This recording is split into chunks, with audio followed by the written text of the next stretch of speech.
introduction ce soir à la prière. Nous sommes normalement vendredi et nous prenons le temps d'élever nos voix vers Dieu pour obtenir de lui ce dont nous avons besoin. Et aujourd'hui, donc, nous allons réfléchir en introduction sur un passage qui se trouve dans l'évangile de Luc.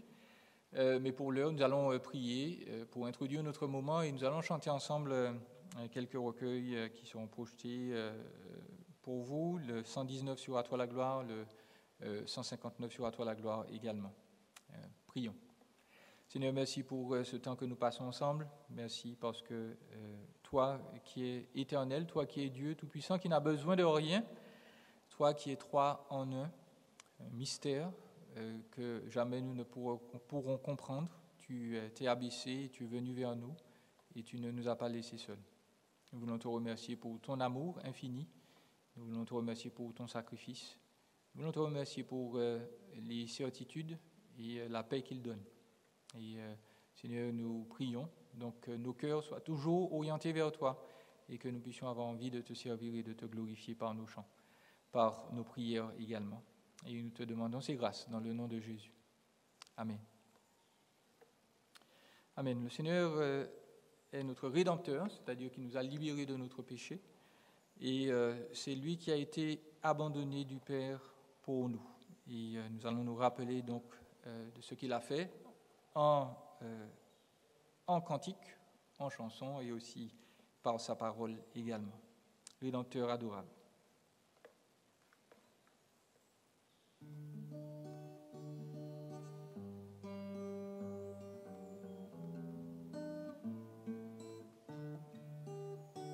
Rédempteur adorable,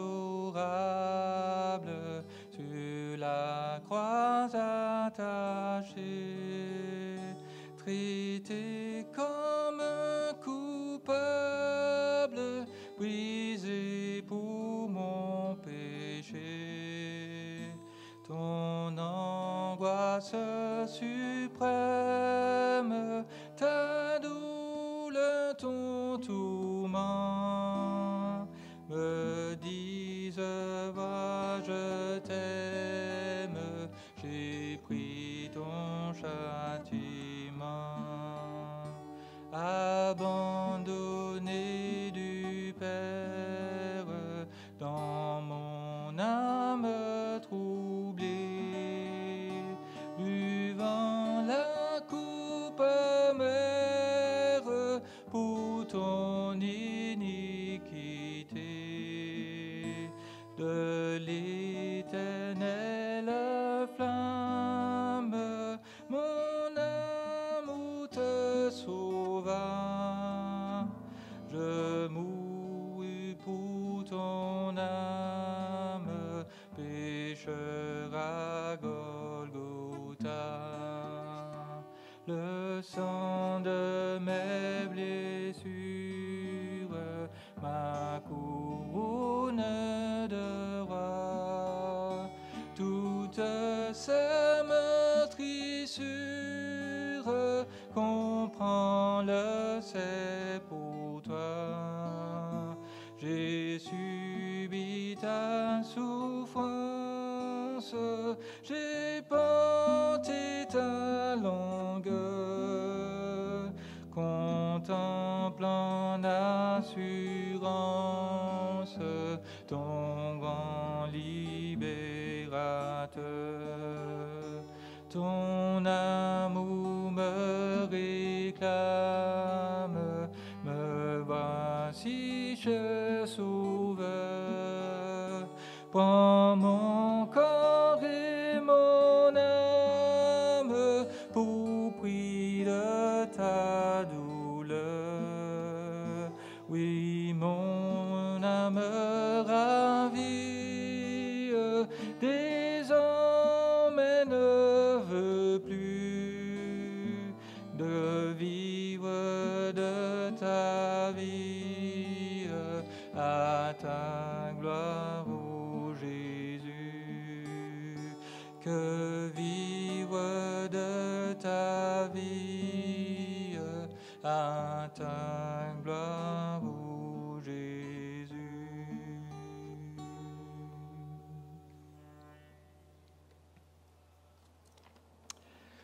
Amen. Le Seigneur nous rappelle que quoi qu'il arrive, nous ne sommes pas seuls, parce qu'il est celui qui veille sur nous, celui qui ne nous abandonnera jamais. Non, jamais tout seul.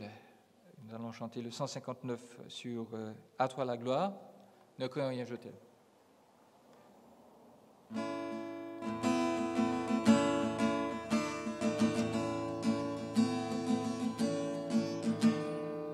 Ne crains rien, je t'aime, je suis avec toi.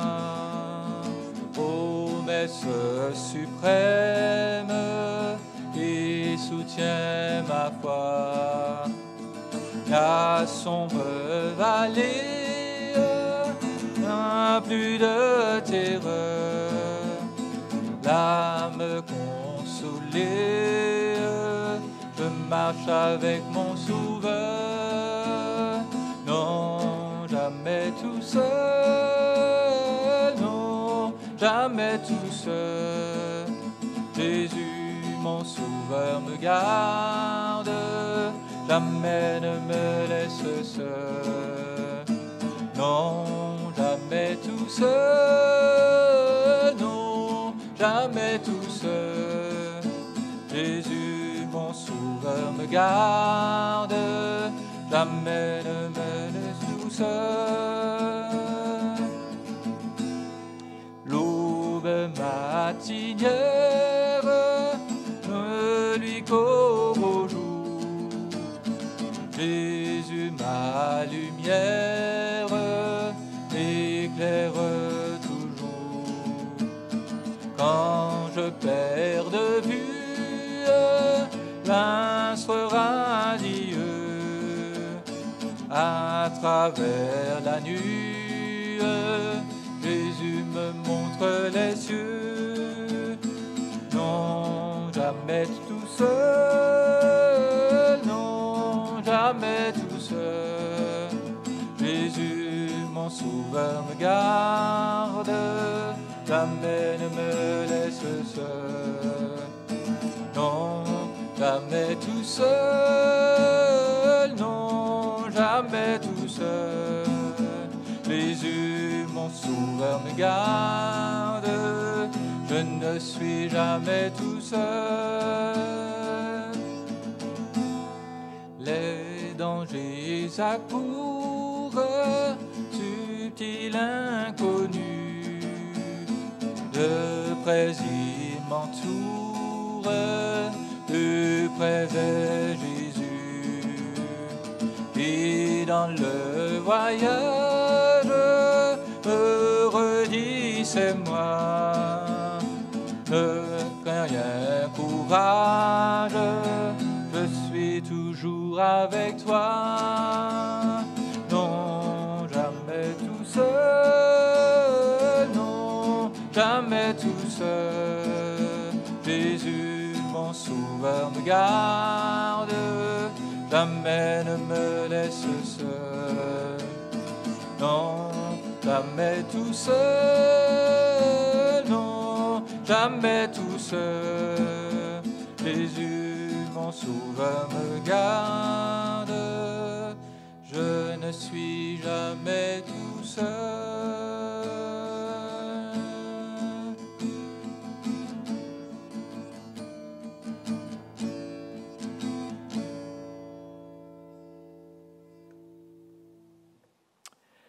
Amen. Nous allons ouvrir nos Bibles dans l'Évangile selon Luc, au chapitre 23.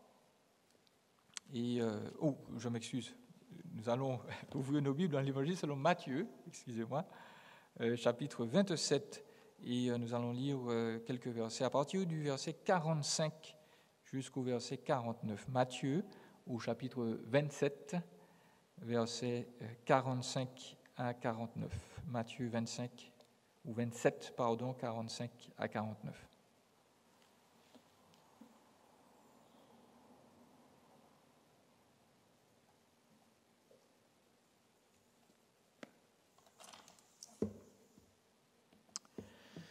Je vais lire dans la seconde 21, Matthieu 27, verset 45 et suivants, de midi jusqu'à 3 heures de l'après-midi, il y eut des ténèbres sur tout le pays.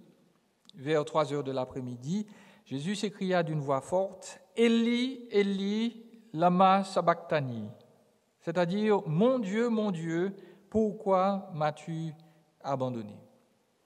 Quelques-uns de ceux qui étaient là, après l'avoir entendu, disaient « Il appelle Élie ». Aussitôt, l'un d'eux courut prendre une éponge qu'il imbiba de vinaigre, il la fixa à un roseau et lui donna à boire. Mais les autres disaient « Laisse donc, voyons si Élie viendra le sauver. » Nous vivons dans un temps où l'on proteste. Tout le monde semble protester contre une injustice quelconque. Il y a des injustices concernant la couleur de peau, il y a des injustices concernant le personnel médical, il y a des injustices qui concernent donc tous les domaines. Et puis, il y en a une dont je voudrais vous parler aujourd'hui, peut-être même entre guillemets deux, dont on ne parle pas souvent aux informations, mais il y a, il faut le savoir, en France, entre 500 et 600 enfants qui sont abandonnés chaque année. 500 et 600 enfants abandonnés.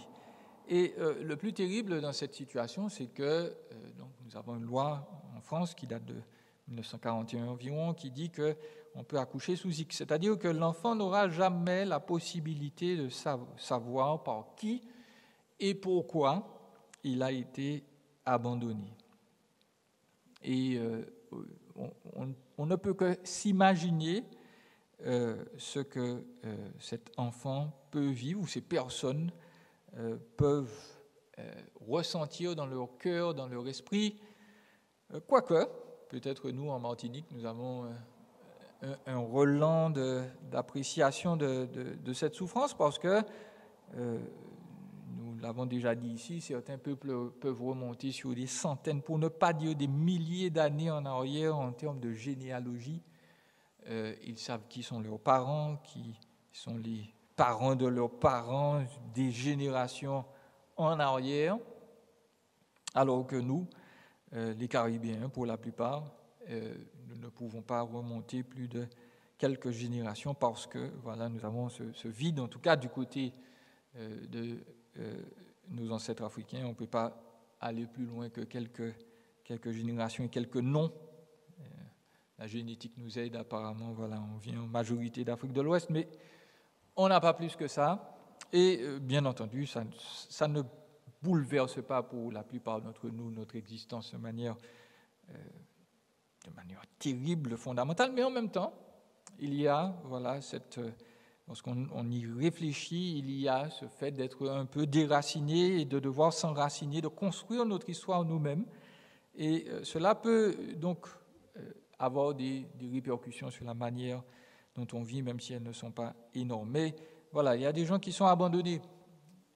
Ils sont abandonnés par leurs parents, ils sont abandonnés par leur époux, leur épouse, leur conjoint, pour des raisons plus ou moins bonnes. Cela frappe et déchire l'intérieur, l'âme. Et nous tenons à dire à toutes ces personnes, voilà, que Dieu sait. Et Dieu sait parce que précisément, lui aussi a exprimé un certain abandon. Je dis un certain, on est obligé de le caractériser, on va voir pourquoi. Mais Dieu sait, et parce qu'il sait ce que nous souffrons, eh bien, nous pouvons apprendre à gérer les circonstances où on se sent abandonné. Voilà, Jésus dit dans cette période sans doute la plus dure, la plus difficile de sa vie, « Mon Dieu, pourquoi m'as-tu abandonné ?» Il faut noter ce qui se produit juste avant. Matthieu relève que de midi, donc jusqu'à 3 heures, ma version a traduit. Si vous avez l'ancienne seconde, elle a mentionné de la 6e à la 9e heure, parce que voilà, les Romains comptaient la première heure du jour, et ainsi de suite, donc 12 heures plutôt que le système de 24 heures pour nous. Et nous constatons que ces ténèbres ne sont pas normales. À midi, le soleil est supposé être à son zénith, et à 3 heures de l'après-midi encore plus. Nous savons qu'on ne se balade pas souvent à cette heure-ci à l'extérieur pour nos Antilles. Il fait trop chaud. En Israël, c'est quasiment la même chose. Mais ne voilà-t-il pas que des ténèbres se sont abattues sur Jérusalem entre midi et 15 heures de l'après-midi. Ce ne sont pas des ténèbres normales. Ce n'est pas une éclipse, ce n'est pas un orage, ce n'est pas un phénomène naturel. Il n'y avait pas d'éclipse. Et de toute façon, même s'il y en avait une, aucune d'entre elles ne dure 3 heures. Ce signe des ténèbres est important. Il est entre guillemets apocalyptique. Il révèle quelque chose de Dieu. Il révèle l'intensité des événements qui ont lieu ce jour-là. Jésus, éternellement Dieu, éternellement saint, est recouvert des péchés de son peuple et il est jugé à cause d'eux. Et la chose est tellement puissante, tellement sombre, tellement énorme que Dieu, entre guillemets, voile le soleil parce qu'il se produit quelque chose là d'absolument terrible, d'absolument profond. C'est un temps de jugement et de condamnation. Il nous faut noter, parce qu'il est souvent représenté, j'ai vu plusieurs chorégraphies dans ce sens, pas forcément ici, mais ailleurs, il est souvent représenté que, entre guillemets, Satan et les démons faisaient la fête au pied de la croix. Nous devons nous demander si c'est vrai. Au vu des tentatives répétées de l'ennemi pour dire à Jésus, mais écoute, la croix n'est pas nécessaire, au vu des tentatives des êtres humains finalement de se débarrasser de Christ, quand on relit les évangiles, on se rend compte finalement que Satan n'a rien à gagner de la crucifixion. C'est pas de son intérêt d'envoyer Jésus sur la croix, et donc il fait tout pour l'en empêcher. Lorsque la foule essaye de le tuer plusieurs fois, si on admet que c'est une tentative satanique contre Jésus-Christ, eh bien on voit que la croix, ce qui se produit là, le temps du jugement, eh bien l'Écriture nous dit que c'est un temps de défaite pour l'ennemi. En fait, selon ce que Dieu a prévu dans la Genèse au chapitre 3, verset 15, eh bien la tête du serpent a été écrasée là de manière définitive lorsque Jésus est là sur la croix en train de recevoir le jugement que méritent nos fautes. Eh bien toute la puissance de condamnation de l'ennemi, de tentation, de destruction de l'ennemi, eh bien, elle est elle-même détruite parce que le Fils de Dieu reçoit un jugement, le jugement de la colère de Dieu contre le péché des humains. Nous savons que c'est un jugement puisque dans Exode chapitre 10, versets 21 à 29, vous pouvez le relire chez vous, Dieu a jugé l'Égypte par les ténèbres. Incidemment, cette plaie-là a duré 3 jours. Et puis dans Apocalypse 16, versets 10 à 12, on reprend cette image des ténèbres qui sont un signe du jugement de Dieu contre le péché, contre le mal, et le mal, entre guillemets, centralisé là sur Christ, et il paie pour nous, et il se produit là, donc, je ne peux pas dire une séparation, parce qu'il est impossible que le Fils soit séparé du Père, mais il se produit, je veux dire, une distanciation entre le Père et le Fils, parce que Jésus porte les souffrances, les péchés, les désobéissances des hommes, et le Père est obligé de le regarder et de sanctionner parce que toute sa colère donc est éveillée à ce moment-là. Et nous notons donc cette distanciation. Jésus ne dit pas mon Père, il dit mon Dieu, pourquoi m'as-tu abandonné? Donc, nous constatons que là, Jésus subit quelque chose de terrible, la colère de Dieu. Nous voulons rappeler donc que précisément la raison pour laquelle nous pouvons être sauvés, c'est parce que Jésus paye pour nos fautes, et donc Dieu lui donne la punition que nous méritions, entre guillemets, l'éternité de souffrance qui nous était due. Eh bien, le Fils là la supporte, la porte sur la croix. Et donc, nous sommes libérés de la condamnation si Christ est mort pour nous. Et donc, Jésus pose cette question-là, il formule cette prière, « Mon Dieu, pourquoi m'as-tu abandonné ?» Il y a deux notions importantes dans cette prière. Il y a la notion du « pourquoi » et puis la notion de l'abandon. Et nous devons revenir au-dessus. Nous avons le droit de demander pourquoi. Un chrétien a le droit de demander à Dieu, mais pourquoi ? Qu'est-ce qui m'arrive ? Pourquoi je me retrouve dans cette situation ? Lorsqu'on vit une souffrance, la souffrance est réelle et on l'exprime à notre Dieu et Dieu comprend, Dieu entend. Et nous avons le droit de demander donc pourquoi. Tout dépend du ton avec lequel nous demandons pourquoi. C'est ça qui va faire la différence. Bien entendu, Dieu n'est pas obligé de nous répondre tout de suite.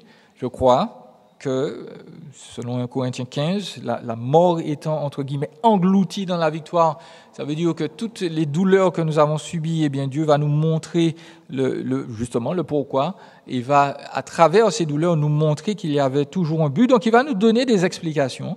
Donc, même si nous ne les obtenons pas sur terre, nous les obtiendrons dans l'éternité. Donc, le chrétien peut demander pourquoi, mais il doit le demander avec révérence, avec respect, parce que Dieu n'est pas à son service, Dieu n'est pas à sa disposition, Dieu n'est en aucun cas obligé de répondre à nos questions tout de suite. La deuxième chose qu'il nous faut voir donc dans cette question, c'est le concept d'abandon même. Le terme est fort. Pourquoi m'as-tu abandonné ? Ce mot-là est utilisé le plus souvent pour désigner le fait de se séparer de personnes en les délaissant physiquement. Quand on abandonne, on laisse la personne là quelque part et puis on change de pièce, on change de pays, on change de région. On n'est plus présent physiquement avec la personne. Donc déserter, laisser quelqu'un, c'est le déserter, l'abandonner, le laisser sans attention, sans soin. Et ce mot-là, déserter, est une belle illustration. On laisse un désert quand on part. Jésus est totalement déserté, abandonné, dans sa situation. En tout cas, c'est ce qu'il apparaît là. Nous avons une autre illustration dans 2 Timothée 4, verset 10. Pour ceux qui s'en rappellent, Paul déclare que Démas, qui était un ouvrier, un évangéliste avec lui, eh bien, il l'a abandonné par amour pour ce monde-ci, ce monde présent, ce siècle-ci. Eh bien, il a délaissé Paul pour se rendre ailleurs. Vous voyez ? Donc, Christ exprime son expérience là, le fait de subir là les souffrances, les maux des élus de l'Église, eh bien, tout ceci fait que, sans doute, il exprime par ces mots ce qu'il ressent à l'intérieur. Et il faut avouer que c'est une expérience, même si on ne peut pas la comprendre de manière entière, il y a des petites bribes de ce sentiment fort que nous pouvons ressentir. Pendant le confinement, peut-être vous avez été seul. On ne pouvait pas venir vous voir, ni vos parents, ni vos amis. Et puis, vous avez attendu patiemment. Et puis, pendant le déconfinement ou lors du déconfinement, vous vous êtes dit, là, ça ira mieux, mais quand même, les gens restent prudents. On ne vient pas forcément vous voir non plus. Et vous vous sentez de plus en plus seul. Vous ne vous sentez pas rassuré non plus. Et la chose fait mal, la chose nous touche. Nous sommes des créatures sociales, nous ne sommes pas faits pour vivre seuls dès le départ, Dieu l'a dit, c'est pas bon que l'homme soit seul. Et c'est un sentiment terrible que de se sentir abandonné par les autres. Mais voilà, si il y a donc cette douleur, cette souffrance de l'abandon, nous devons réaliser que Jésus n'est pas en train d'exprimer du désespoir. Le Seigneur est dans la souffrance, mais il n'est pas désespéré. Et c'est pour cela qu'il n'est pas forcément bon d'utiliser l'expression, on parle de le cri de déréliction, c'est-à-dire que Dieu, le Seigneur Jésus était tellement dans la souffrance que la souffrance le fait un peu divaguer et il crie. Et c'est ça que pensent certains. Vous le notez là dans notre passage, verset 47, comme ils ont entendu Élie, Élie, ils se sont dit il est devenu fou, il appelle Élie à la rescousse.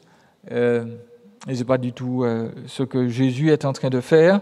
ils n'ont pas bien compris le sens du passage que Christ cite, parce que précisément, Jésus n'est pas fou, la douleur n'a pas pris possession de son esprit. Au contraire, il est en train de citer la première ligne du psaume 22, d'un psaume important, qui est fondamental, on va le voir tout de suite. Et déjà, on peut noter que même dans sa douleur la plus intense, et physique et spirituelle, eh bien, Jésus est tellement saturé de l'Écriture que l'un des moyens qu'il a choisi vraiment pour exprimer sa souffrance, eh bien, c'est de réciter la Bible, de dire un verset, d'exprimer à tous que l'Écriture est vraiment en train d'exprimer justement tout ce qu'il est en train de vivre. Et il cite donc « Mon Dieu, pourquoi m'as-tu abandonné? Pourquoi te tiens-tu éloigné de mon cri ?» Et ce psaume-là, tout bon juif, normalement, le connaît. Les juifs connaissaient l'Écriture par cœur. Le fait d'écrire n'était pas encore forcément très développé à cette époque, quoique la plupart des juifs savaient lire, écrire, mais ils avaient surtout une mémoire importante. Et lorsqu'on récitait juste la première ligne, eh bien, tout bon juif savait le contenu du psaume. Et ce contenu du psaume est vraiment très important parce que le psaume 22, les chrétiens qui lisent bien leur Bible savent que c'est un psaume fondamental parce que c'est là qu'on retrouve, donc, je l'ai dit, l'expression parfaite de ce que Jésus est en train de vivre à cet instant-là sur la croix. On va lire quelques versets de ce psaume, le psaume 22, verset 17. Ces versets font partie sans doute de mes favoris. À partir du verset 17 du psaume 22, il nous a dit « Oui, des chiens m'environnent, une bande de scélérats rôde autour de moi. Ils ont percé mes mains et mes pieds. Je pourrais compter tous mes os. Eux, ils observent, ils me regardent. Ils se partagent mes vêtements. Ils tirent au sort mon habit » ou dans l'ancienne version, ma tunique. Jésus cite le psaume 22 parce que, premièrement, même si, entre guillemets, le Père s'est distancié un peu de lui là, ce qu'il vit actuellement sur la croix fait partie du plan divin. Le verset 17 nous dit, voilà, il est entouré de chiens. Le mot chien, là, bien entendu, c'est pas flatteur, c'est souvent, donc, non seulement une insulte, mais une manière de désigner les païens, les non-juifs. Or, Jésus est entouré de soldats romains, il y en a au moins 4 qui le surveillent là, qui l'ont sans doute exécuté, qui lui ont cloué les mains et les pieds. Voilà, le psaume nous dit qu'il y a quelqu'un qui va mourir, qui est entouré de païens, qui ont percé ses mains et ses pieds. Je voudrais le rappeler, le supplice de la croix a été inventé 900 ans au moins après que le psaume 22 ait été écrit, donc la croix n'existait pas à cette époque. Et puis surtout, il y a ce détail-là qui identifie Jésus très clairement, verset 19. « Il se partage mes vêtements, il tire au sort mon habit. » Et c'est flagrant parce que on n'a pas fait cela pour les brigands à côté. On a fait cela pour Jésus. Pourquoi? Parce que pour se moquer de lui, Pilate le roi Hérode avait donné à Jésus, l'avait revêtu de son manteau royal, un manteau qui coûtait cher. Et les soldats donc ne voulaient pas couper le manteau. Ils se sont dit, on va partager les vêtements de Jésus au dé, entre guillemets, et celui qui gagne va gagner le manteau qui est un manteau royal, donc un manteau hors de prix. Et Jésus, donc, c'est cet homme qui accomplit de manière parfaite l'Écriture et qui, même dans sa souffrance, a conscience qu'il vit le plan de Dieu. Il le déclare à tous. « Mon Dieu, pourquoi m'as-tu abandonné ?» Ce n'est pas du désespoir. C'est une expression de souffrance, mais c'est une expression de confiance, parce que Jésus dit à son Père, « Ce qui m'arrive, c'est ce que nous avons prévu. » Le plan se déroule au détail près. Je sais que malgré ce qui m'arrive, tu es quand même là avec moi. Ce qui se produit est le fruit de ta volonté. Donc, nous constatons plusieurs choses. Nous constatons que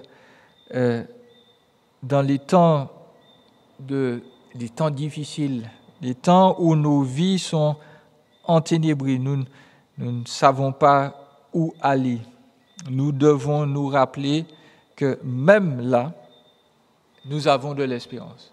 Nous avons de l'espérance parce que Jésus a souffert tout le poids de la colère de Dieu. Ce qu'il était en train de vivre là, c'était pour libérer tous ceux qui vont croire en lui, qui vont recevoir cette assurance et qui peuvent savoir que même dans les ténèbres les plus profondes, eh bien, le plan de Dieu s'accomplit et que Dieu est en train de pourvoir par la souffrance, souvent, une transformation de nos vies, une transformation dans nos vies, une transformation parfois pour la vie de quelqu'un d'autre qui va changer l'existence, soit la nôtre, soit celle de quelqu'un d'autre.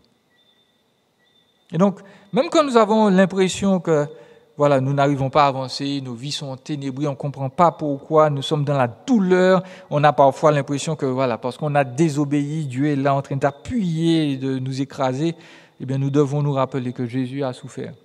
Il a souffert tout le poids de la colère de Dieu pour tous ceux qui lui font confiance. Et donc il n'y a plus véritablement de condamnation vis-à-vis du chrétien. Le chrétien ne peut pas être l'objet du jugement punitif de Dieu. Dieu peut chercher à nous éduquer, à nous discipliner, mais Dieu ne va jamais chercher à nous détruire, à nous faire payer pour des erreurs que Christ a déjà portées. Deuxièmement, il faut réaliser la puissance de la parole. Nous voyons ce que Christ a fait lorsqu'il souffrait. Il s'est dit, bon, il faut que je réalise que la parole de Dieu, elle est efficace, elle est puissante. Le fait de la connaître, le fait d'y attacher mon esprit va changer ma perspective sur la situation et par la parole de Dieu, je vais apprendre à résister aux tentations, je vais apprendre à lever les yeux. J'espère que ce que vous avez lu ce soir vous donne du baume au cœur, quels que soient les blocages que vous expérimentez maintenant, que ce soit à cause du Covid-19, que ce soit à cause d'une maladie quelconque, à cause d'une relation qui est difficile, vous êtes tout seul, vous vous sentez seul. Eh bien, l'Écriture nous dit non. Il y a un verset, il y a quelque chose dans la parole de Dieu qui peut t'aider maintenant. Quel que soit le problème que nous affrontons, il y aura toujours un ou deux passages de l'Écriture qui pourront y remédier. Nous avons le passage là affiché dans notre assemblée. Nous connaissons bien 2 Timothée 3,16. Toute l'Écriture est inspirée de Dieu, utile pour enseigner, pour convaincre, pour corriger, pour instruire dans la justice. Ça rentre au fur et à mesure. Mais on oublie souvent le verset 17. Le verset 17 est important parce qu'il dit que voilà, toute la Bible a été inspirée afin que l'homme ou la femme de Dieu soit formé, équipé pour toute bonne œuvre. Donc l'inspiration de la parole de Dieu, c'est pas simplement pour être spirituel, pour que ça flotte là quelque part dans nos mémoires. Cette inspiration de l'Écriture, le fait que le Saint-Esprit ait dicté ou mieux encore, ait guidé la plupart des auteurs bibliques vers des mots précis qu'ils ont utilisés là, eh bien cela sert aux chrétiens pour cette épreuve qu'ils rencontrent, pour cette difficulté qu'il a là maintenant. Il y aura toujours un verset, un passage de l'Écriture qui va nous permettre de relever la tête, d'y arriver, de nous permettre de produire de bonnes œuvres, même lorsque nous sommes encerclés par le mal, par la douleur, par la dépression, par les épreuves, par les difficultés. D'où la nécessité de lire, de relire, d'apprendre, de comprendre l'Écriture de manière régulière. Nous devons nous rappeler, encore 2 choses, l'avant-dernière, nous rappeler que notre abandon, notre douleur font partie du plan de Dieu. Je ne sais pas quelle douleur vous vivez actuellement, mais je veux vous rappeler qu'il n'y a pas de douleur ou de souffrance dans votre vie qui surprenne Dieu. Dieu, on ne peut pas faire de surprise à Dieu. On ne peut pas se trouver là à lui dire, tiens, je fais quelque chose, et voilà, il n'avait pas prévu. C'est pas possible. L'Écriture nous dit que rien ne peut surprendre Dieu, rien ne peut triompher de Dieu, et je dirais même plus, si vous êtes né d'en haut, cette épreuve est prévue pour votre bien. Ce que vous traversez de douloureux, qui vous rend seul, qui vous fait vous sentir seul, qui vous fait vous sentir abandonné, eh bien Dieu dit, j'ai prévu cette épreuve-là pour ton bien, je vais me glorifier à travers cela, je vais te montrer ma puissance, et Dieu, entre guillemets, s'oblige à réussir, il ne peut pas échouer, il a promis de nous aimer, d'aimer ceux qui ont donné de leur cœur, qui ont changé de vie et qui sont nés de nouveau pour le servir. La dernière chose qu'il faut considérer, nous l'avons dit, la foule était là, elle regardait Jésus de loin, elle a jugé Christ, elle a estimé qu'il ne valait pas grand-chose. Et c'est pour ça qu'on se moque de lui, c'est pour cela qu'il est sur la croix, parce que son peuple qui devait le recevoir a dit, son peuple génétique en tout cas, a dit, écoute, crucifie-le, on ne veut pas de lui, on préfère avoir un meurtrier. L'Écriture nous rappelle que notre vie n'est pas motivée par l'opinion des gens. On n'a pas le droit de nous préoccuper de l'opinion de personnes qui ne connaissent pas notre situation. Jésus était là en train de citer l'Écriture et puis on a pensé qu'il était complètement fou, qu'il délirait. Dieu connaît notre peine. Dieu connaît notre peine. Donc, c'est lui qui prévoit les solutions pour nous. Ne nous laissons pas décourager lorsque nous sommes abandonnés, nous avons l'impression que les autres ne comprennent pas où on va. Faisons-lui confiance, lui, parce qu'il a prévu une solution, parce qu'il va se glorifier. Regardons, examinons ce que dit l'Écriture, comprenons-la bien, et puis nous serons encouragés, nous serons fortifiés dans les temps d'épreuve, dans les temps difficiles. Voilà, nous allons nous arrêter là ce soir. Rappelons-nous que Jésus-Christ, donc, il a dit « Pourquoi m'as-tu abandonné ?» sachant qu'il accomplissait la volonté de Dieu pour nous et que cette distance du Père momentanée a été notre salut. Voilà, je vous encourage après ce message donc à prier pour tous ceux qui éventuellement se sentent seuls, pour nos aînés qui peut-être n'ont toujours pas pu revoir leur famille ou en tout cas toujours à distance. Prions encore pour les malades, non seulement de notre assemblée, mais ceux que nous connaissons et puis ceux qui sont là dans le monde, qui sont encore en train de lutter physiquement contre le Covid-19. Que Dieu leur fasse grâce. Prions surtout pour que des âmes soient sauvées, pour que ce temps justement d'épidémie, de douleur et de souffrance soit un moyen soit un électrochoc pour l'humanité, pour lui dire qu'elle a besoin du Sauveur. Parce que un virus qu'on ne voit même pas est capable de terrasser des hommes. Et le seul qui puisse apporter une réponse véritable, eh bien, c'est le Créateur de l'humanité, c'est le Dieu éternel, c'est Yahweh, Père, Fils, Esprit. Et nous devons donc nous soumettre à lui. Prions pour tous les missionnaires qui doivent continuer d'annoncer l'Évangile là où ils se trouvent, parfois dans des pays donc, où il y a cette contamination. Le Seigneur nous entend. Nous ne serons jamais seuls. Jésus a porté le poids de nos fautes. Il a porté nos souffrances. Nous sommes sûrs que Dieu nous entend et qu'il va agir pour sa gloire dans nos vies. On va terminer par la prière. Éternel, nous voulons te bénir et te glorifier. Tu es là avec nous. Tu nous soutiens. Tu nous délivres. Lorsque nous nous sentons seuls, abandonnés, de nous rappeler ta parole, qui est des versets, les bons versets qui nous viennent à l'esprit et qui nous rappellent que tu fais toutes choses à merveille. Même lorsque nous affrontons des temps difficiles, tu es là avec nous parce que Jésus, il a porté le poids de nos fautes. Et tous ceux qui croient en lui ont la vie éternelle, ont cette relation parfaite avec toi parce qu'ils sont couverts par la justice de Christ. Et nous prions donc que tous ceux qui se sentent seuls soient délivrés donc de ces sentiments, parce que toi, tu es toujours avec nous, tu ne nous laisses jamais seuls, tu seras avec nous tous les jours jusqu'à ton retour. Et nous prions que vraiment tu soutiennes tous ceux qui sont fatigués, tous ceux qui sont malades, tous ceux qui sont dans la détresse maintenant, qu'une nouvelle fois ta parole arrive dans leur esprit et leur rappelle donc toutes les précieuses promesses que tu leur as laissées. Seigneur, encourage ton peuple. Sauve ton peuple, ceux qui ne te connaissent pas encore. dans tous ces pays où il y a des difficultés, que les hommes et les femmes crient vers toi et obtiennent le salut de leur âme, parce que c'est ce que tu es venu faire, tu es venu pour sauver. Et Seigneur, le temps est court. Nous prions que tu nous écoutes, que tu te glorifies en nous et que nous puissions donc te louer et te bénir, parce que tu auras fait de grandes choses pour tes enfants, pour tous ceux qui crient vers toi. Nous te demandons ces grâces dans le nom précieux de Jésus. Amen.